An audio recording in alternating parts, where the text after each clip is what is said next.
Waalaikumsalam. Kok nggak ada yang jawab salam sih? Assalamualaikum semuanya. Waalaikumsalam. Hai, kenalkan. Saya Yayang Hari Priscilina. hai. Saya dari SD 3 Ranto Perla. Hai. Nah, pada Hari Aksara Internasional ini, saya akan membawakan sebuah cerita. Coba tebak cerita apa yang akan saya bawakan? Ada yang tahu tidak? Cerita yang akan saya bawakan berjudul Putri Pucuk Gelombang. Pada penasaran kan dengan ceritanya? Mau dengar tidak? Pasang kuping terang-terang ya. Nah, cerita ini mengisahkan seorang bangsawan yang tidak suka dengan kelahiran bayi perempuannya. Ini dia bayinya. Anggap saja ini bayi benaran ya. Kebenciannya itu timbul karena ia dihasut oleh dua temannya, yaitu Laksamana dan Pedanelang. Siapa temannya?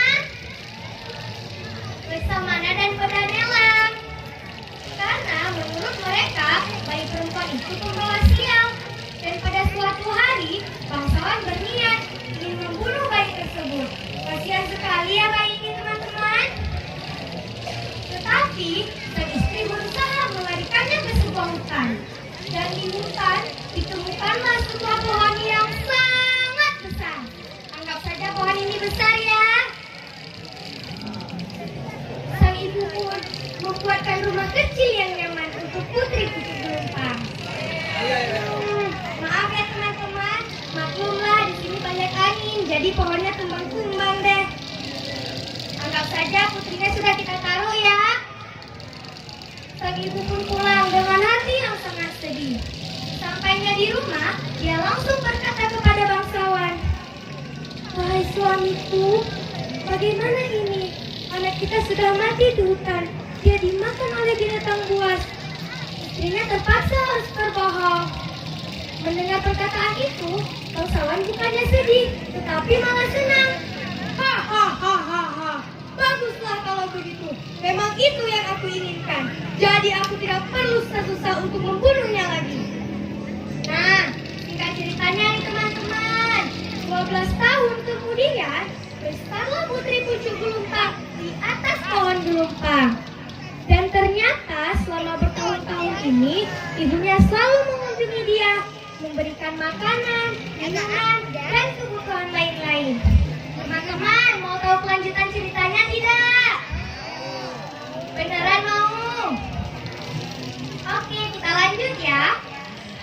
Bangsawan pun curiga, istrinya selalu ke hutan setiap hari. Dan pada suatu hari, dia mengintai kepergian istrinya itu. Dan bangsawan mengetahui ternyata Putri Pucuk Gelombang itu masih hidup. Sesampainya di rumah, dia langsung mengancam kejam istrinya. "Wahai istriku, cepat engkau katakan, apakah Putri Pucuk Gelombang masih hidup? Di mana dia? Cepat antarkan aku ke sana." Ngeri sekali ya teman-teman. Dengan rasa takut, istrinya pun menjawab, "Maafkan aku suamiku. Iya, Putri Pucuk Gelombang masih hidup. Dia kusembunyikan di hutan. Cepat engkau akan antarkan aku ke sana. Kalau tidak, engkau yang akan aku bunuh." Terpaksa, istrinya pun menunjukkan jalan ke tempat Putri Pucuk Gelombang tinggal. Nah teman-teman, sebelum mereka berangkat, bangsawan sudah memerintahkan Laksamana dan Pedanelang untuk membuat sebuah tangga yang terbuat dari pedang. Sebentar ya teman-teman. Nah, kira-kira ini dia nih tangganya. Setiap anak tangga ini terbuat dari pedang. Dan tangga ini nantinya akan digunakan untuk Putri Pucuk Gelombang menuruni pohon. Kejam sekali ya ayahnya teman-teman. Coba bayangkan kalau kalian mau menginjak tangga ini, pasti kaki kalian akan terpotong-potong. Baiklah, kita lanjut ya. Singkat ceritanya lagi nih teman-teman, tibalah mereka semua di hutan. Nah, sesampainya di hutan, bangsawan langsung memerintahkan istrinya untuk memanggil Putri Pucuk Gelombang.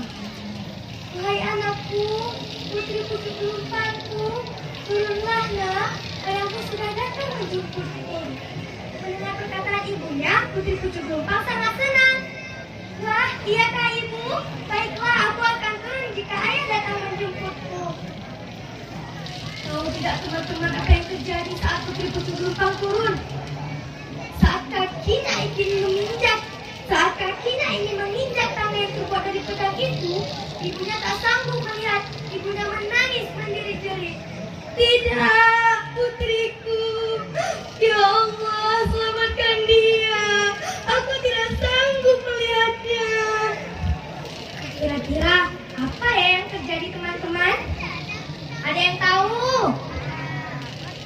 Secara tiba-tiba, kaki putri pucuk gelombang sudah menyentuh tanah. Aneh sekali ya teman-teman.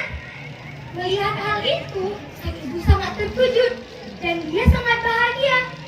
Melihat ini tak berhasil, ayahnya mencoba membunuh putri pucuk gelombang dengan cara lain, yaitu dengan cara langsung memenggal lehernya. Tetapi saat putri pucuk gelombang turun, dia langsung bertanya kepada ibunya, "Wahai ibu, di mana ayah? Aku sangat rindu dengan ayah. Selama bertahun-tahun ini aku di pohon gelombang, aku sudah menenunkan baju yang cantik untuk ayah." Dan ternyata ayahnya mendengar dari kejauhan. Dia pun sangat menyesal teman-teman. Dia pun terharu dengan perkataan putrinya itu. Dia tidak pernah memberikan putrinya makanan, minuman, tetapi putrinya sudah menenunkan baju yang sangat indah untuk dirinya. Karena rasa marah dengan Samana dan Pedanelan, dia pun memanggil mereka berdua.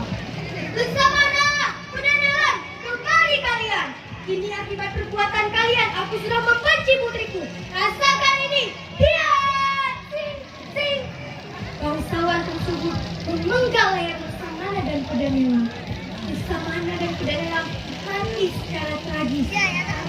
Karena saking malu dengan dirinya sendiri, dia pun menghunuskan pedang ke perutnya. Iya.